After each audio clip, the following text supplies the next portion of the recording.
अस्सलाम वालेकुम सना कॉलेज है। मैं आपको आज बताऊंगा कि इंग्लिश बोलने की टेक्निक्स, इंग्लिश बोलना किस तरह शुरू की जाए और किस तरह प्रैक्टिस की जाए। देखें, एक बात याद रखें, हमें इंग्लिश बोलने के लिए ग्रामर की ज़रूरत क्यों पेश आती है। जब कोई एक लैंग्वेज आपकी मदर लैंग्वेज नहीं है, ठीक है, और इसलिए आपको किसी सेकंड लैंग्वेज को सीखने के लिए उसकी ग्रामर, रूल्स एंड रेगुलेशंस आनी चाहिए। अब देखें, क्या उर्दू या हिंदी बोलने के लिए हमने बचपन में उर्दू या हिंदी की ग्रामर को पढ़ा था? नहीं। इंग्लिश बोलने वाला अमेरिकन या इंग्लिश किड्स, बच्चे छोटे 3 साल के, 4 साल के, 5 साल के रवानी से इंग्लिश बोलते हैं, क्या उनको ग्रामर पढ़ने की या सीखने की ज़रूरत हुई? नहीं। कोई बच्चा या किसी भी लैंग्वेज के जिसकी उसकी मदर लैंग्वेज, नेटिव लैंग्वेज हो, उसकी ग्रामर एंड कंपोजिशन सीखने की ज़रूरत नहीं होती, क्योंकि सिर्फ सुनते सुनते, देखते देखते एक छोटा बच्चा अपने पेरेंट्स के, अपने एल्डर्स के अल्फाजों को सुनता है, उनके एक्सप्रेशन को नोट करता है, उन अल्फाजों के साथ जो मूवमेंट, हरकत होती हैं उनको नोट करता है, और इस तरीके से वो खुद भी बोलना शुरू होता है।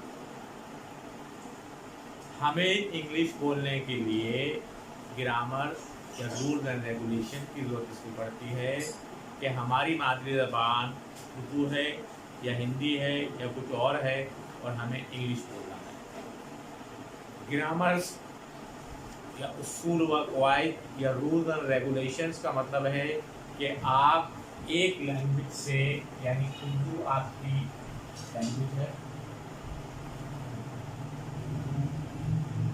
या हिंदी, और आपको बोलना है इंग्लिश।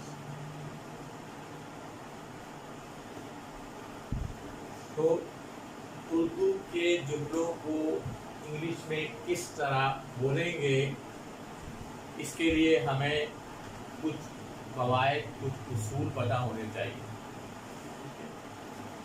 लेकिन एक बात याद रखें, सिर्फ रूल ग्रामर्स को ही पढ़ लेने से या सिर्फ वोकैबलरी को याद कर लेने से, यानी कोई कहता है कि जी आप पूरे टेंसेस पढ़ लें, मॉडल वर्ड्स पढ़ लें, आप वोकैबलरी 1 लाख वर्ड्स या वर्ड आप याद कर लें तो आप रवानी से इंग्लिश बोलना शुरू हो जाएंगे। सिर्फ ऐसा ही करने से हम रवानी से इंग्लिश बोलना नहीं सीख सकते। जब तक ये एक ज़बान है, इसको ज़बान से अदा करने से ही ये ज़बान आएगी। अब देखें, इंग्लिश बोलने की प्रैक्टिस के लिए या इंग्लिश बोलने के लिए आपको बहुत मेहनत करने की ज़रूरत है। जो नॉर्मल टेक्निक्स हैं वो ये है कि जैसे मैंने कहा कि एक छोटा बच्चा जो इंग्लिश हो या अमेरिकन हो, उसको ग्रामर पढ़ने की ज़रूरत नहीं होती है, वो इंग्लिश बोलना शुरू हो जाता है सिर्फ सुनते, देखते और समझते हुए। इंग्लिश बोलना किस तरह शुरू करें, उसकी टेक्निक्स क्या हैं, आप याद रखें। आपको इंग्लिश लिसनिंग करनी है, सुनना है।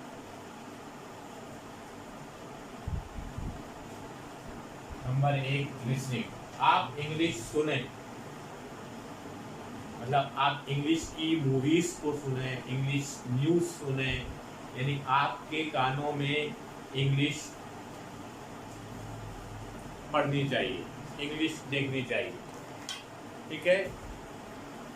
आप मूवीज़ देखें, आप न्यूज़ देखें, आप इंग्लिश की कन्वर्सेशन या इंग्लिश की स्पीच को सुने, और आपने रोज़ाना कम से कम हाफ आवर, आधा घंटा तो सुनने के लिए देना ही। आप किसी भी जो स्पीच होती है वो सुने, इंग्लिश लैंग्वेज की न्यूज़ सुने, आप CNN, फिर इंग्लिश मूवीज़ को देखें, और उसकी समझने की कोशिश करें कि किस सिचुएशन में या किस वक्त कौन क्या बोल रहा है। नंबर 2, इंग्लिश बोलने के लिए जो मस्त है, रीडिंग।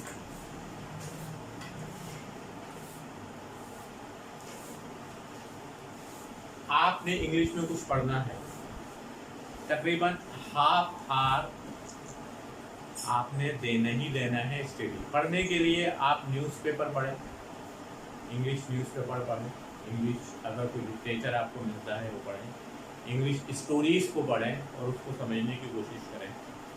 तो आपने रीडिंग भी करनी है, उसको भी टाइम देना है। उसके बाद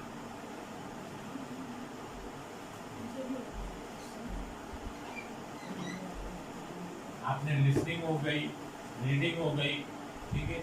अच्छा, एक और आपको पता है टेक्निक्स होती है जिसके हम नॉर्मल कहते हैं मिरर टेक्निक्स।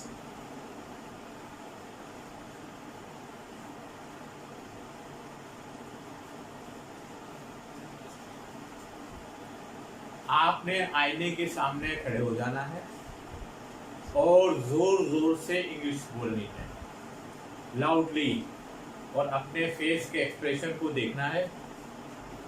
कोशिश करें कि ज़्यादा से ज़्यादा टाइम आप आईने के सामने खड़े होकर इंग्लिश बोलें। शुरू में आप गलती करेंगे, आपसे मतलब मिस्टेक्स होगी, आप ग्रामर का ख्याल नहीं रखेंगे, लेकिन अपनी हेजिटेशंस को किल करने के लिए, अपनी झिझक को ख़त्म करने के लिए आपको आईने के सामने खड़े होकर इंग्लिश जोर जोर से बोलनी है। चाहे आप देखकर कोई न्यूज़पेपर या कोई लिटरेचर या कोई स्टोरी, उसको आप ज़ोर ज़ोर से पढ़ें और अपने चेहरे के एक्सप्रेशन को देखें। नंबर 4,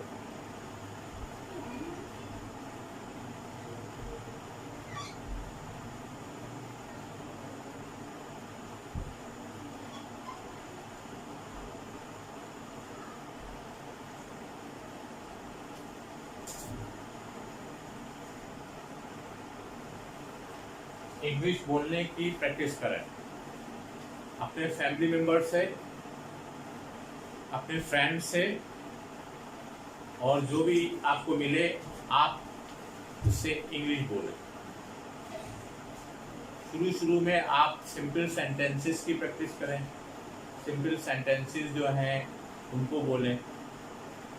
और आप जैसे फर्ज करें, आप जितनी भी इंग्लिश शुरू में आप बोल सकते हैं या जो सेंटेंस यूज़ कर सकते हैं डेली यूज के, डेली लाइफ के, वो आप बोलें। चाहे वो सेंटेंसेस या वर्ड्स, फ्यू वर्ड्स का सेंटेंसेस हो या वन वर्ड सेंटेंस हो, वो आप बोलने की कोशिश करें। हर एक से बोलें, आप अपने फ्रेंड्स मिले उससे बोलें, आप अपने फैमिली मेम्बर्स से बोलें, अपने क्लासमेट्स हों या आप बाहर जाते हैं जो आपको एरिया फेलो मिले उनसे बोलें। इस तरह आपकी हेजिटेशन जो है वो ख़त्म होगी, ठीक है। तो ये कुछ टेक्निक्स हैं कि लिसनिंग, रीडिंग, मिरर टेक्निक्स और प्रैक्टिस टू टॉक, और एक और है राइटिंग।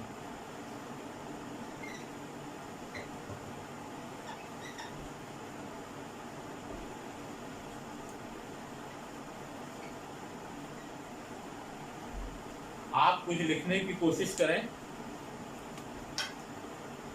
यानी आप अपने बारे में, अपने दोस्त के बारे में, अपने फैमिली मेम्बर्स के बारे में, अपने टीचर्स के बारे में, अपने पेरेंट्स के बारे में कुछ लिखने की कोशिश करें, या आप अपना तारुफ ही इंग्लिश में लिखें। I am a students, I am in class, BA extra, जो भी आप लिख सकते हैं। कोशिश करें रोज़ाना एक पेज आप लिखें, इससे आपके राइटिंग की प्रैक्टिस भी हो। तो याद रखें, शुरू में आपने बहुत ज़्यादा मेहनत करनी है, और लिसनिंग को आप इंग्लिश न्यूज़ या मूवीज़ लिसन करें और वॉच करें, ठीक है। आज मैं इसको वॉचिंग का भी एक इजाफा कर देता हूँ कि listening and watching.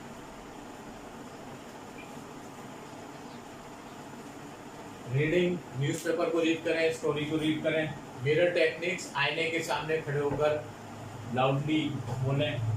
Practice to talk, हर एक से इंग्लिश में बात करने की कोशिश करें। राइटिंग, रोज़ाना तकरीबन आप कम से कम एक पेज जो है वो लिखें। तो ये कुछ टेक्निक्स हैं, आपने टाइम देना होगा, आपने प्रैक्टिस करनी होगी। तो इस तरीके से आप जो है वो बताएंगे। अब मैं इस पूरी ये हमारी नंबर 1 सीरीज इंग्लिश लैंग्वेज की है। इंग्लिश लैंग्वेज प्रोग्राम हमारा ELP का मैं इसको नाम दूंगा, ये नंबर 1 है। इंशाल्लाह मैं और भी grammar and composition, tenses, modal verbs और usages of different words in English की प्रैक्टिस में आपको कराऊंगा। और डेली लाइफ में जो सेंटेंस बोले जाते हैं उनकी भी प्रैक्टिस कराऊंगा। आज की क्लास यहाँ पर हम एंड करते हैं और फिर हम मिलेंगे।